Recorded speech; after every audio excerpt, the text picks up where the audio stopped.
성도의 삶과 종말, 사단, 죽음, 그리고 부활. 첫 번째 사단이란 말은 대적자란 의미로 악한 영들의 우두머리이고, 귀신은 거의 신약에서만 등장하는 악한 영들입니다. 하나님께서 창조하신 모든 것은 선하죠. 그러나 아무리 선한 것이라도 타락하게 된다면 악한 것이 돼요. 커다란 선의 가능성을 가진 것일수록 타락하면 더 큰 악이 되고, 예를 들어서 칼은 선하게 쓰여지도록 만들어진 도구잖아요. 우리가 많이 일상생활을 잘 사용하잖아요. 근데 칼을 일상생활을 잘 사용하면 선한 물건이 되지만은, 그 칼을 살인의 도구로 사용하게 되면은 악한 물건이 되는 것과 같다는 것이에요. 그래서 원래 사단은 하나님을 보좌하던 천사장 루시퍼예요. 그의 임무는 하나님을 찬양하는 아름다운 것이었죠. 그가 자기의 능력을 너무 믿은 나머지 뭐에 빠졌어요? 큰 교만에 빠졌어요. 자기 교만에 빠져서 자기를 지으신 하나님을 대적하게 되었던 것입니다. 그래서 그 결과는 자기의 무리들과 천상에서 쫓겨나 악한 일을 도모하다 하게 되었던 것이죠. 그래서 하나님의 그 선한 피조물인 천사가 교만함으로써 타락하여 악한 사단이 되었다는 것입니다. 선한 천사도 타락하면 악한 사단이 될 수 있는 것처럼, 저나 여러분이나 우리도 타락하면 반드시 사탄의 모습을 갖게 된다는 것이죠. 그러나 아무리 악한 자라도 회개하고 예수를 잘 믿고 하나님의 말씀에 순종하여 복종할 때, 그때 선한 천사가 될 수가 있다는 것입니다. 세상의 모든 것은 하나님 섭리 가운데 있습니다. 하나님께서는 하나님의 일을 성취하시기 위하여 마귀까지도 사용을 하셨어요. 그래서 종교교육자 마틴 루터는 하나님의 일을 읽는 데에는 마귀도 제 맡은 목이 있다고 하였어요. 그 예를 우리는 어디서 찾아보냐면 욥기에서 찾아볼 수가 있습니다. 욥기 1장의 6절부터 12절에 보면은, 욥기 1장의 6절부터 12절, 자 같이 한번 읽어볼까요? 시작. 하루는 하나님의 아들들이 와서 여호와 앞에 섰고 사단도 그들 가운데 왔는지라. 여호와께서 사단에게 이르시되 너가 어디서 왔느냐? 사단이 여호와께 대답하여 가로되 땅에 두루 돌아 여기저기 다녀왔나이다. 이제 주의 손을 펴서 그의 모든 소유물을 치소서. 그리하시면 정녕 대면하여 주를 욕하리이다. 여호와께서 사단에게 이르시되 내가 그의 소유물을 다 내 손에 붙이노라. 오직 그의 몸에는 내 손을 대지 말지니라. 사단이 곧 여호와 앞에서 물러가니라 했잖아요. 아멘. 자, 큰 용이, 계시록 12장의 9절입니다. 잘 들으셔야 됩니다.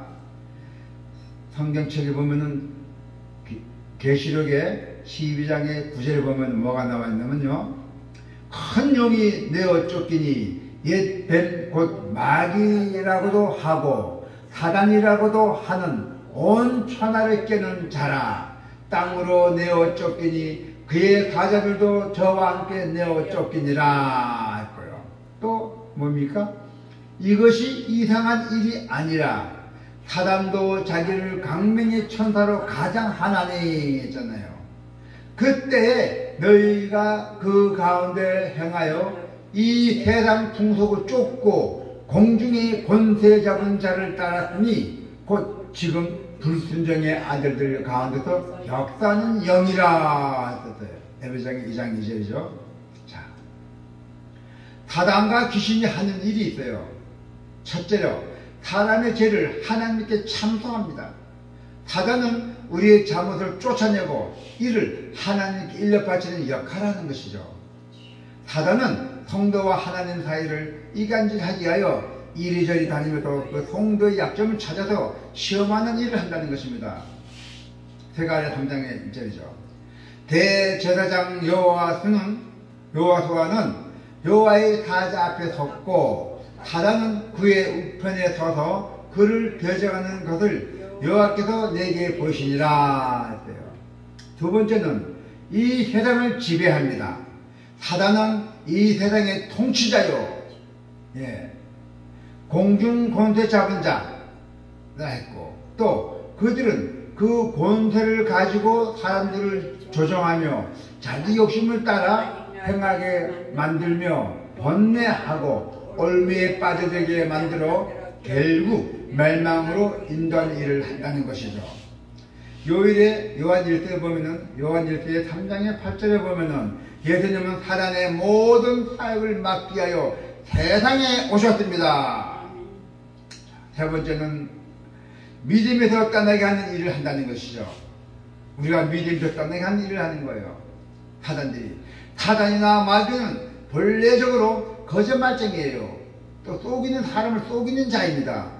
그들은 하나님이 없는 것처럼 속이고 하나님의 능력을 의심하게 만들며 구원의 확신을 흔들어 놓고 다닌다는 것이죠.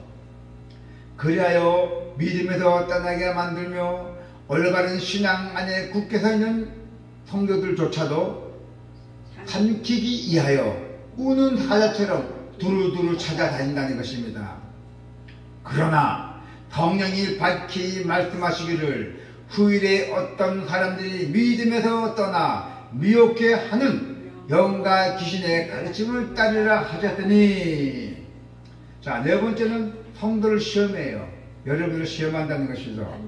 사단은 심지어 예수님조차도 시험하였다가 실패한 일도 있었어요. 예수님조차도 시험하였다가 실패한 일도 있었죠. 그때 예수께서 성령에게 이끌려 마귀에게 시험을 받으라 강야로 가사. 자, 사단은 의로운 자라고 소문난 욥을 시험하여 하나님을 대적하게 하려고 했으나 욥은 그의 시험에 넘어가지 않았잖아요. 자, 두 번째는 뭡니까? 사단과 귀신에 대한 하나님의 계획이에요. 첫 번째는 하나님은 사단이 이 세상에서 가장 일정 기간 동안에 활동하도록 내버려 두고 계신다는 것이죠. 첫째로 하나님은 사단이 이 세상에서 일정 기간 활동하도록 아주 내버려 두세요. 머리는 차고 계신다는 것이죠. 물론 하나님은 사탄의 공격으로부터 성도를 보호하시면서 그리고 성도의 믿음이 성장하고 강건하여지게 하시게 만들고 있습니다. 자, 그러다 성도들이 이 시험을 통해서 믿음이 정금같이 강해지고 완전해진다는 것이죠. 고린도전서 10장의 13절에 보면은 사람이 감당할 시험 밖에는 너에게 당한 것이 없나니 오직 하나님은 미쁘사 너희가 감당치 못할 시험 당함을 허락하지 아니하시고 시험 당할 즈음에 또한 피할 길을 내사 너희로 능히 감당하게 하시니라 하잖아요. 두 번째는 뭡니까? 그러나 하나님은 사단을 완전히 놓아두신 것이 아닙니다. 때가 되면은 가둬버려요. 마지막 때가 되면은 사단과 그 추종자들을 끝이 없는 지하 무저강에 가둬버리신다고 했어요. 그때에 이 세상에는 천국 시대가 온다는 것입니다. 할렐루야. 계시록의 20장의 3절에 보면은 무저강에 던져 넣어 잠그고 그 위에 임봉하여 천년이 차도록 다시는 만국을 미혹하지 못하게 하였는데 그 후에는 반드시 잠깐 놓으리라 했잖아요. 하나님께서 잠깐 그 시기에 놓아준댔잖아요. 예. 자, 세 번째는 요한계시록에 의하면은 무저강에 있던 사단의 세력은 잠깐 놓여 다시 활동하다가는 하나님의 심판을 받아서 영원히 꺼지지 않는 지옥의 불 속에서 던져질 것이라 했어요. 하나님은 최후의 심판 때 이들을 지옥불에 던져서 영원토록 벌받게 하신다는 것입니다. 다시는 그 모습을 볼 수 없게 되는 것이죠.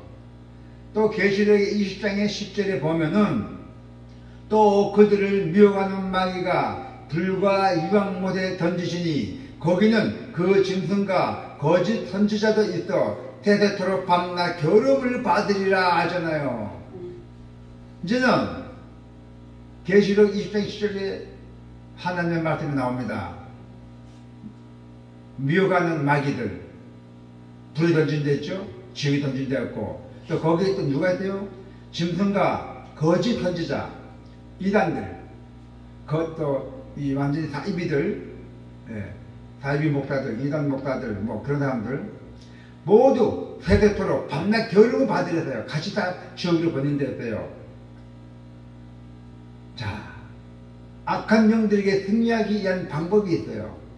첫 번째, 백전백승이라는 말이 있듯이 저걸 알아야 우리가 반드시 승리할 수 있습니다. 사단과 귀신의 정체와 그들이 하는 일, 그리고 그들의 목적 등을 알고 나면은 시험이나 유혹이 와도 절대로 넘어가지 않고 굳건히 신앙생활을 할 수 있다는 것이요. 자, 이는 우리가 사탄에게 속지 않게 하려 함이라. 우리가 그 계책에 알지 못하는 바가 아니로라 하잖아요. 고린도후서의 2장 11절. 자, 두 번째는 하나님의 말씀을 알아야 돼요. 여러분들은 하나님의 말씀을 잘 깨달아야 된다는 것입니다. 물론 사단도 하나님의 말씀을 알고 있고 또 사람을 속이기 위해서 그 말씀을 이용한댔어요. 그래서 하나님의 말씀으로 사단과 싸워야 할 뿐만 아니라 그 말씀을 올바로 알고 있어야 한다는 것입니다. 에덴 동산에서 뱀이 하와에게 하듯 사단은 하나님의 말씀을 자기 멋대로 예복해서 사람으로 하여금 엉뚱한 길로 가게 만듭니다. 하나님의 말씀을 전해주지 않고 자기 말이 하나님의 말씀이라고 아주 거짓되게 아주 엉뚱한 길로 말도 안 되는 말을 한다는 것입니다. 그래서 하나님은 동산 각종 나무의 열매는 너가 이물을 먹되 선악은 알게 하는 나무와 열매는 먹지 말라 했어요. 창세기 2장 17절이죠. 그렇게 하셨어요. 그러나 사단은 하나님이 참으로 너에게 동산 모든 나무의 열매를 먹지 말라 하시더나 이렇게 물었단 말이에요. 사단이 하와인데 창세기 3장 1절이죠. 물었어요. 그랬더니 말씀을 예고하는 사단의 역사를 가장 많이 볼 수 있는 것이 바로 이단이라고 불리는 사람들의 단체예요. 이단에 불리는 그건 교회가 아닙니다. 단체예요. 단체. 교회라 부르면 안 돼요. 저 이단 교회 이렇게 부르는 게 아니라 이단 단체라 불러야 됩니다. 다이비 단체. 이 이단들은 하나님의 말씀을 따르고 순종하는 것 같지만은 결국은 자기들의 교주의 주장을 따르게 만든다는 것이죠.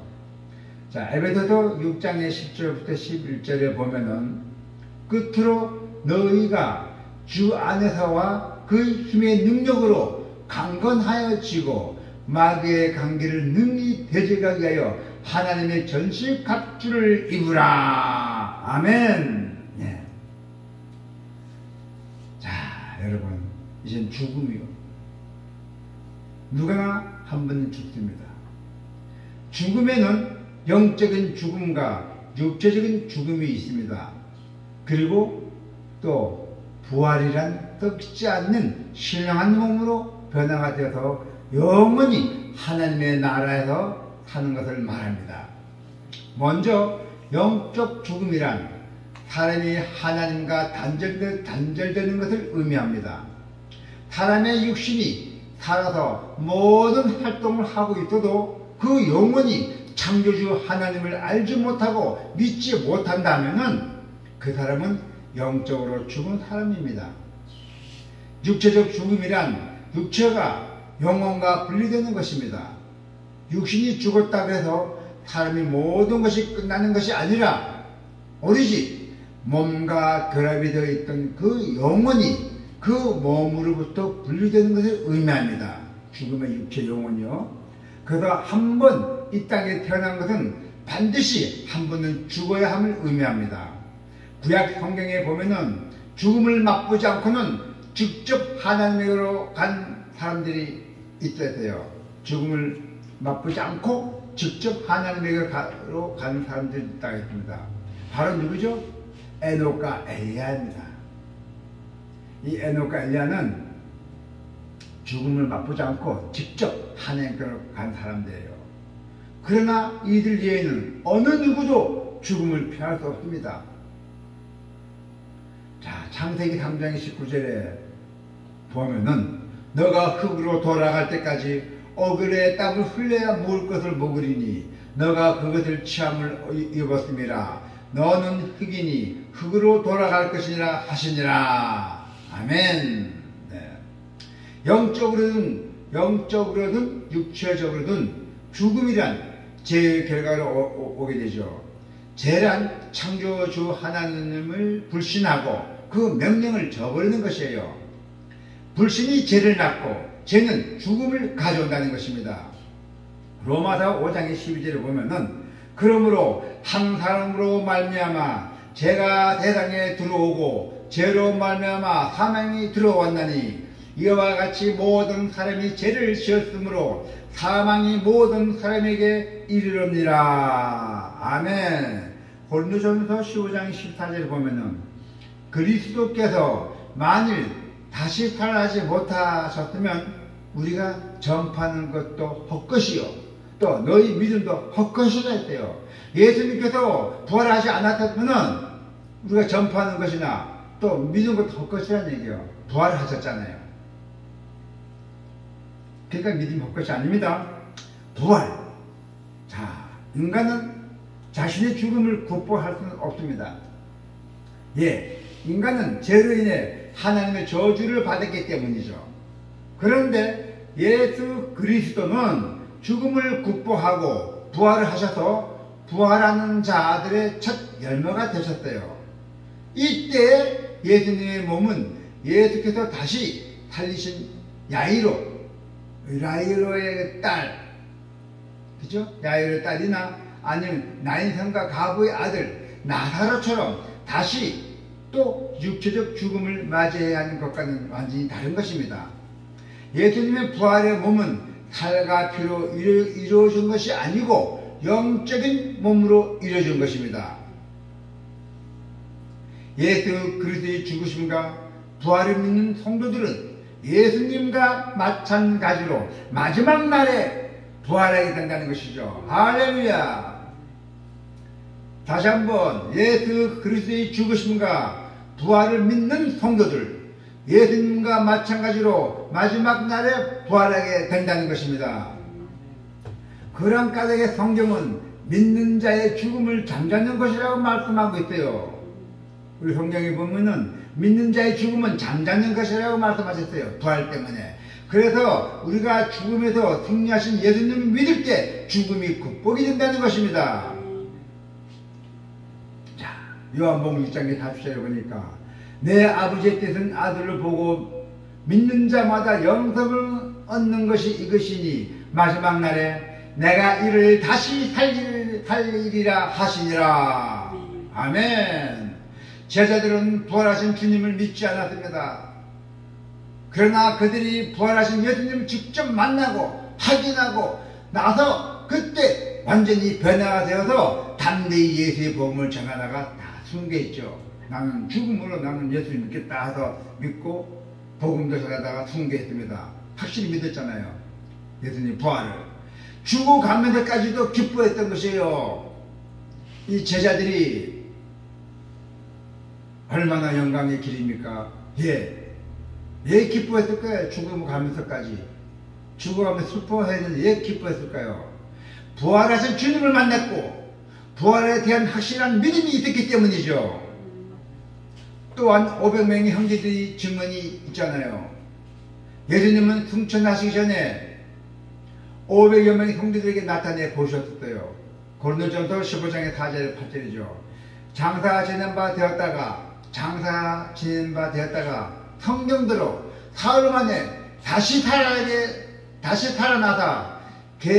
개바에게 보이시고, 그죠? 성경대로 다시 사흘 만에 부활하셨잖아요. 그래서 다시 살아나셔서 개바에게 보이시고 후에 12 제자에게 와서 그 후에 500여 형제에게 일시에 보이셨어요. 일시에 동시에 보이셨더니 그 중에 지금까지 태반이나 살고 있는 어떤 이는 잠들었고 또 그 후에 야고보에게 보이셨고 그 후에는 모든 사도에게와 맨날 중에 만닥되지 못하여 난자 같은 내게도 보셨느니라. 아멘. 그래서 부활하신 예수님을 만난 사람들은 예수님이 진실로 다시 사셨음을 믿었고 죽음의 위험에 얽매이지 않고 담대한 복음 전도자가 되었다는 것입니다. 할렐루야. 예. 그들을 위하여 십자가에 달려 죽고 장사한 지 3일 만에 부활하신 예수 그리스도께서 그를 믿는 자들에게도 역시 부활을 예비하고 있음을 알고 있기 때문이죠. 성경은 말합니다. 성경은 모든 사람은 착한 사람이든 악한 사람이든 모두 부활할 것이라고 했습니다. 그리고 부활한 모든 사람에게는 반드시 심판이 있다고 했어요. 심판은 두 가지 현상으로 나타납니다. 심판은 반드시 두 가지 현상으로 나타난다 했어요. 히브리서 9장 27절, 요한복음 5장 29절 보면은 믿음을 잘 지킨 성도들에게는 영원한 부활의 축복이요 불신자들에게는 영원한 지옥으로 저주로 받는댔어요. 히브리서 9장의 27절에 보면은 한 번 죽는 것은 사람에게 정해진 것이요 그 후에는 심판이 있으리라.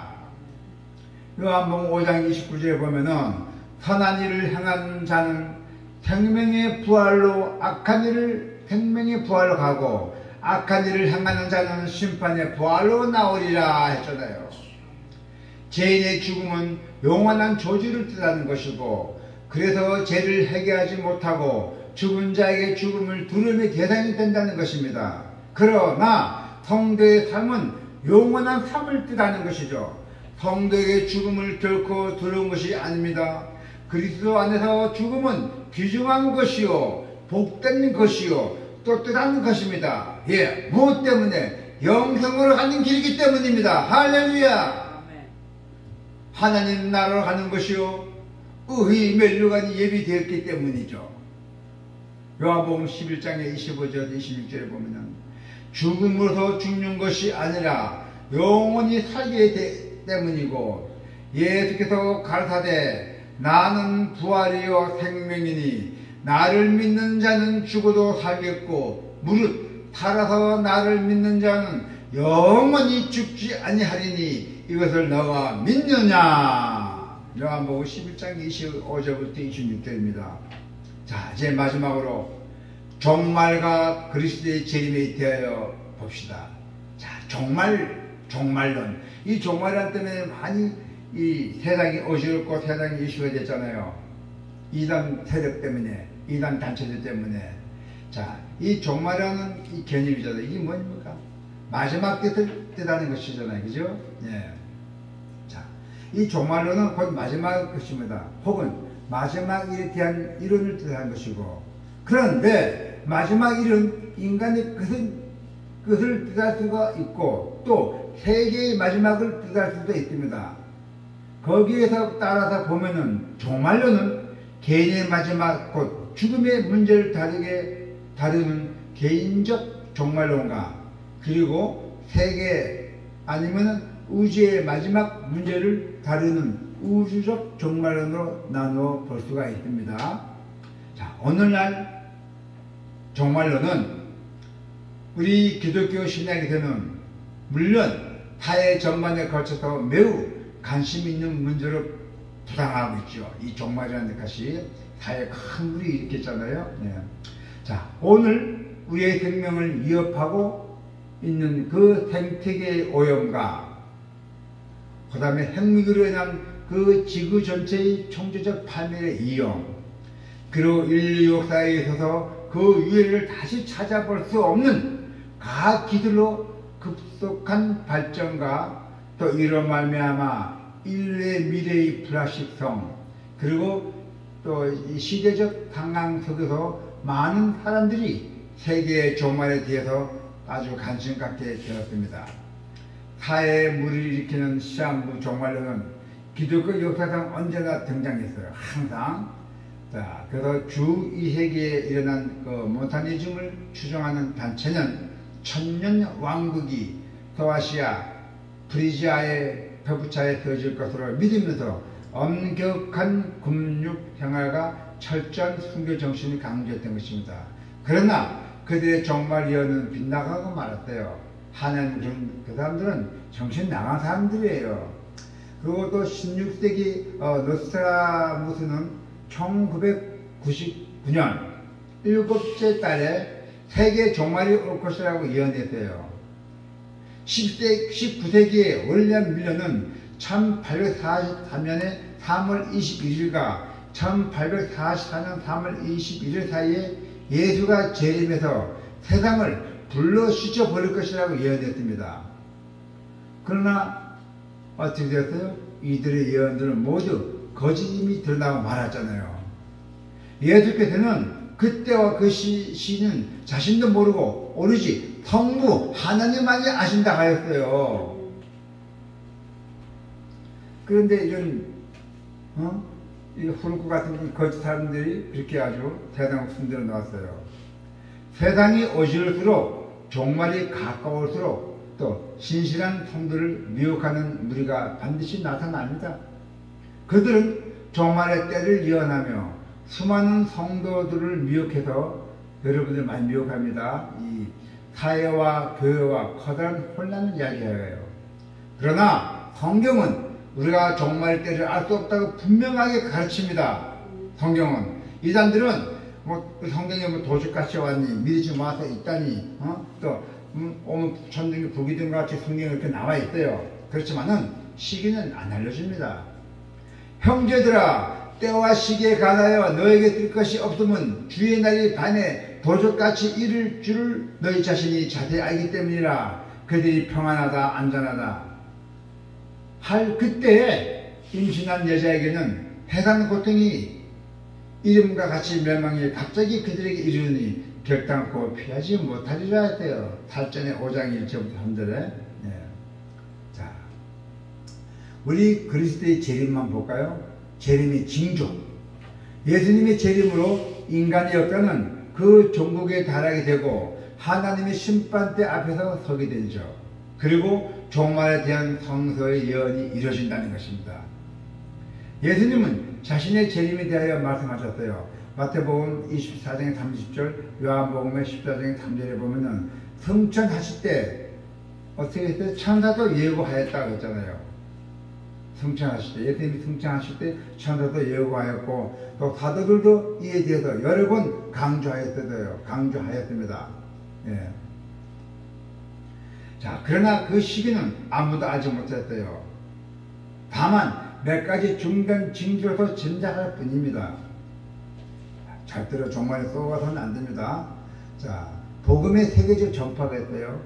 복음이 전 세계 모든 사람들에게 들려져갖고 우리 그리스도에게 돌아올 기회가 부여된다는 것입니다. 앞으로. 그리고 하나님께서 오래 참으사 아무도 멸망치 않고 다 회개에 이르면 주의 재림이 가까운 증거를 했대요. 베드로전서 베드로후서를 보면은 3장 9절 보면은 하나님께서 오래 참으사 아무도 멸망치 않고 다 회개 그리고 다 회개에 이르면은 주의 재림이 가까운 증거를 했대요. 또 마태복음 24장 14절을 보면은 이 천국 복음이 모든 민족에게 증언되게 하여 온 세상에 전파되리니 그제야 이 오리라 했어요. 자, 이스라엘의 해심. 이스라엘 민족 중 많은 사람들이 그리스도를 믿게 되잖아요. 성경은 마지막 때가 되면은 이스라엘이 독립될 것이라고 말씀하고 있고 또한 이스라엘이 회개하고 주께로 돌아올 것이라고 말씀하고 있어요. 그리하여 온 이스라엘이 구원을 받으리라. 기록된 바 구원자가 시온에서 오사 야곱에게서 경건하지 않는 것을 돌이키시겠고 로마서 1장 12절이죠. 11장 26절. 자, 그 다음에 이제는 뭐가 또 나타났는데죠? 저 그리스도의 출현인데요. 저 그리스도의 출현. 사람들을 미혹하는 저 그리스도가 등장하나 하나님은 공의로운 심판으로 멸절될 것이라 했어요.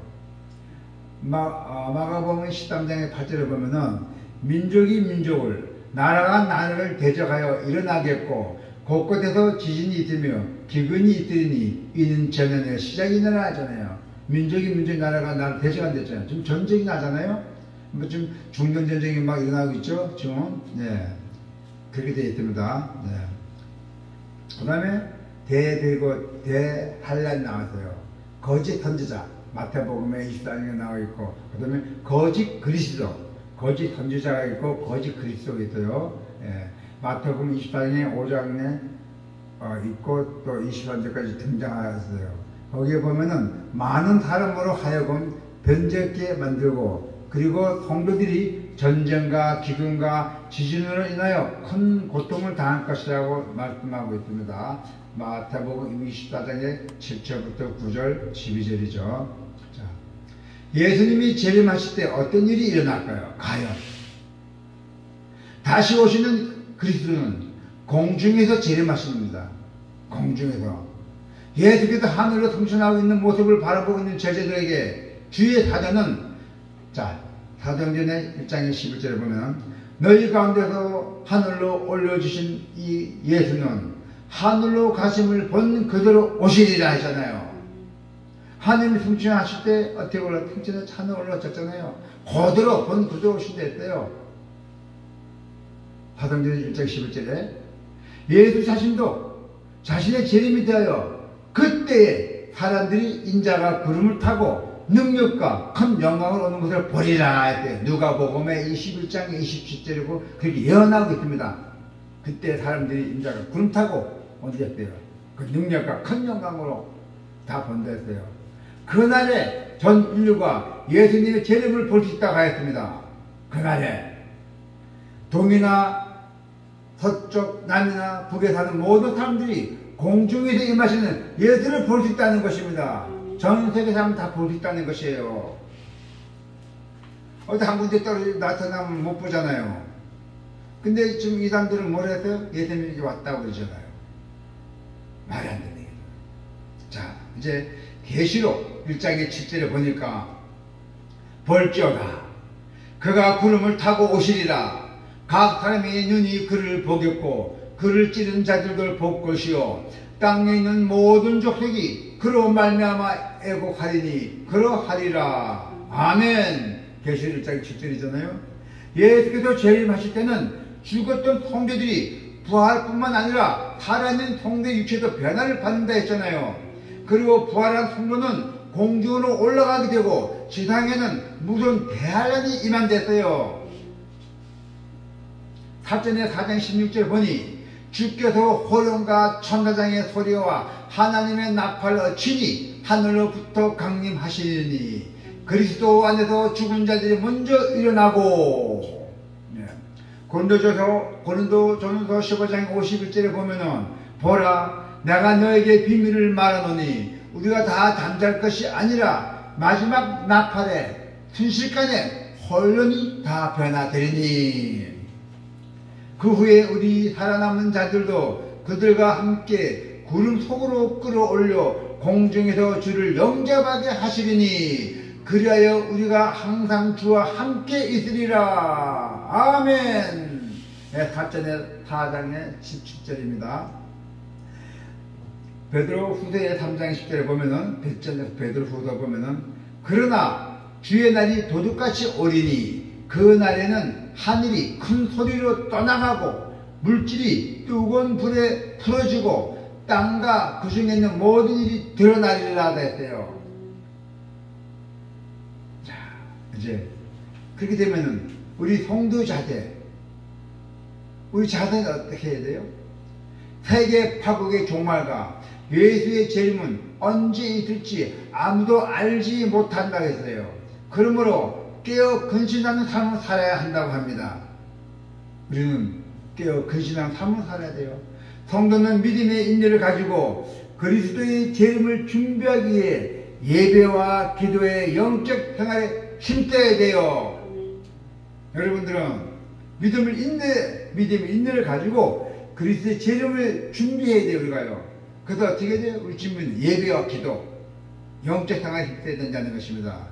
교회를 잘 나가야 된다는 것입니다. 기도도 열심히 해야 되고. 네. 자, 히브리서 10장의 25절을 보니까 모이기를 피하는 어떤 사람들의 습관과 같이 하지 말고 오직 권하여 그 날이 가까움을 볼수록 더욱 그리하자 나와잖아요. 자, 이제 여러분들 오늘 주님의 말씀을 보면서 다시 한번 쭉 한번 보세요. 그러면 천천히 보시면은 이해가 갖고 깨달음을 받을 것입니다. 자, 여러분 이제 10주간 고생 많이 하셨습니다. 네, 감사합니다. 자, 우리가 오늘 이렇게 하나님의 말씀도 우리가 하나님께 영광의 박수를 자 올려드리시다. 네.